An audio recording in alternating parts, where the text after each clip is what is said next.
3 खुशियों के पीछे मत भागो। मोटिवेशनल हिंदी 8.2।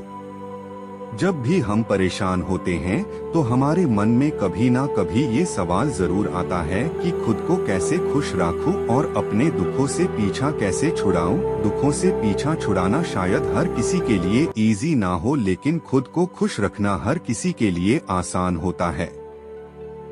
लेकिन हम खुद को खुश तभी रख सकते हैं जब हम सच में खुश रहना चाहते हों। कई बार हम अपनी सोच इस तरह का बना लेते हैं कि हमें हमारे आसपास सिर्फ दुख और परेशानियां ही दिखाई देती हैं, और जिनकी वजह से हम खुद को खुश रखने के बजाय खुद को दुखी रखते हैं। इसके विपरीत कई बार हम खुशियों की तलाश में इतना खो जाते हैं कि हमें असली खुशी कभी मिल ही नहीं पाती। खुशियों के पीछे लगातार भागते रहना या फिर अपने दुखों में ही जिंदगी को जीना, दोनों ही परिस्थितियां हमारे लिए अनुकूल नहीं होती। कई बार खुशियों के पीछे भागते रहना भी हमारे दुखों का कारण बन जाता है।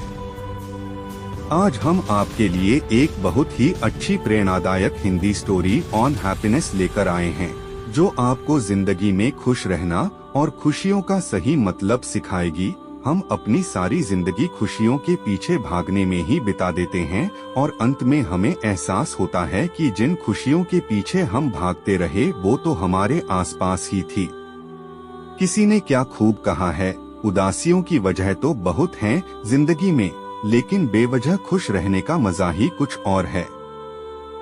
ये कहानी एक ऐसे व्यक्ति की है जो हमेशा उदास व दुखी रहता था। वो अक्सर चीजों के बारे में कंप्लेन किया करता। गांव के लोग उससे बहुत परेशान थे क्योंकि वो ना तो खुद खुश रहता और ना ही दूसरों को खुश रहने देता। बढ़ती उम्र के साथ उस व्यक्ति का बिहेवियर और भी ज्यादा कंप्लेनिंग और नेगेटिव हो गया। गांव वाले उसे अवॉइड करने लगे और लोगों ने उससे मिलना जुलना और बातचीत करना भी बंद कर दिया। कुछ समय बाद जब वह व्यक्ति 65 साल का हो गया तो गांव में उसके बारे में कई तरह की बातें फैलने लगी कि वो बूढ़ा व्यक्ति अब खुश रहने लगा है और अब वो हर किसी से खुशी खुशी मिलता है और चीजों के बारे में कंप्लेन भी नहीं करता। ये सुनकर गांव से कुछ लोग उससे मिलने गए। उस बड़े व्यक्ति को खुश देखकर हर कोई हैरान हो गया और बातों बातों में किसी ने उससे पूछा कि तुम्हारे साथ क्या हुआ है, तुम अचानक इतने खुश कैसे रहने लगे हो?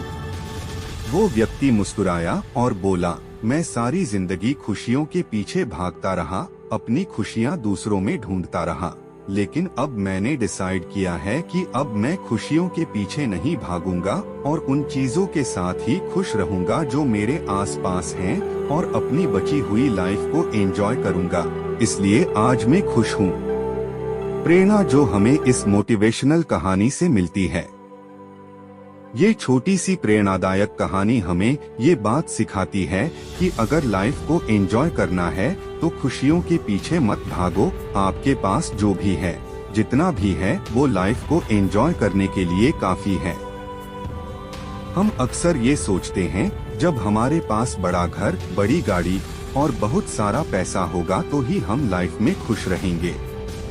हम सारी लाइफ इन्हीं चीजों के पीछे भागते रहते हैं और इन सब की वजह से अपनी लाइफ को एंजॉय करना भूल जाते हैं। एक खुशियों भरा जीवन जीने के लिए हमें गाड़ी, बंगला या फिर ढेर सारे पैसों की जरूरत नहीं है, और जब भी ऐसी चीजों के पीछे भागना शुरू कर देते हैं तो हमारी लाइफ में स्ट्रेस और दुख बढ़ता है।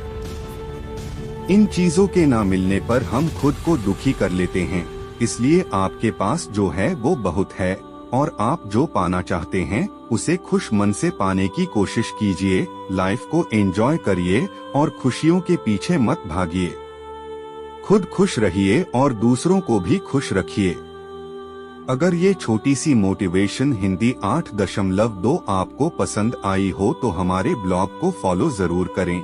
इस मोटिवेशन स्टोरी को अपने दोस्तों के साथ शेयर जरूर करें। इस स्टोरी को लेकर आपका कोई भी व्यू हो तो कमेंट सेक्शन में जरूर बताएं। मोटिवेशनल वीडियोस देखने के लिए हमें यूट्यूब में सब्सक्राइब जरूर करें। धन्यवाद।